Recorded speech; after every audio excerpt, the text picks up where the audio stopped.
तो यूजुअली अगर आप किसी भी हिस्टोरिक टाइम पीरियड को अगर आप उसको नाम देते हैं, कोई डिनोशन देते हैं, तो यूजुअली हम क्या करते हैं कि या तो अगर वो प्री हिस्टोरिक टाइम पीरियड से बिलोंग करता है, उसकी जो प्रमुख आर्कियोलॉजिकल साइट है जिसको टाइप साइट भी बोलते हैं उसके नाम पे हम उसको कर देते हैं, या फिर उसका कोई आर्कियोलॉजिकल बेसिक जो मेजर कैरेक्टरिस्टिक होता है उसके नाम पे उसको हम डिनोट कर देते हैं। For example we have Harappan site, Harappan civilization बोल देते हैं, या चालकोलिथिक साइट है तो हाँ ठीक है, कॉपर का यूज बहुत हुआ है तो चालकोलिथिक साइट हमने बोल दिया। या चालकोलिथिक में भी हमारे पास बहुत सारे ऐसे कल्चर्स हैं, जैसे मालवा कल्चर हुआ, आहार बानस कल्चर हुआ, जॉर्वे कल्चर हुआ, कायत कल्चर हुआ। These are the names which are being given on the basis of the type sites. Okay, या तो फिर अगर हम हिस्टोरिक पीरियड की बात करें तो we basically name those period on the basis of the dynasties, the dominant dynasties. Okay, हमारे पास हरियांग डायनेस्टी है, हमारे पास मौर्यन डायनेस्टी है, शुंगा डायनेस्टी है, लाइक दैट।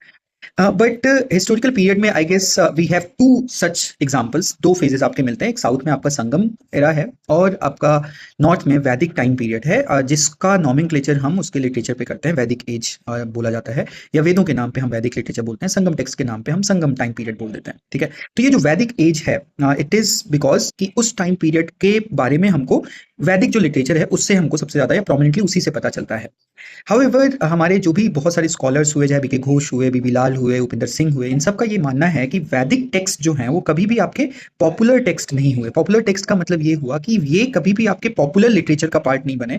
ये हमेशा से एलीट लिटरेचर थे, या एक समाज का एक बहुत छोटा सा तबका था, उसी ने इन लिटरेचर्स को प्रोड्यूस किया और ओरली एक जनरेशन से दूसरी जनरेशन में इसको ट्रांसफर किया। ओके, तो इनमें जो हमको स्टोरीज मिल रही हैं वो स्टोरीज भी आपके एक्चुअली में पॉपुलर स्टोरीज नहीं है।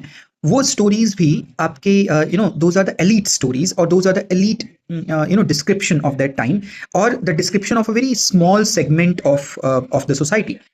बट जो मेजर सेगमेंट था, जो मासेस था, उनकी भी तो कुछ कहानियां रही होंगी ना, उनके भी तो कुछ एथिक्स रहे होंगे, कुछ नॉर्म्स रहे होंगे, कुछ कल्चर रहे होंगे, वो कहाँ गए? ठीक है, तो अगर हम रॉबर्ट रेडफील्ड के लैंग्वेज में बोलें तो हमारे पास ग्रेटर ट्रेडिशन है, लिटिल ट्रेडिशन है। तो वेदास हमारे ग्रेटर ट्रेडिशन का पार्ट बनता है, बट लिटिल ट्रेडिशन जहां पे there are so many number of masses are there, वो लिटिल ट्रेडिशन कहाँ है? वो कहाँ खो गया? ठीक है, या वो कभी रहा भी या नहीं, या उसका रिकॉर्ड कहीं पे हमको मिलता है या नहीं। This is something to think upon, और इसके बारे में हम नेक्स्ट शॉर्ट में बात करेंगे। बाय।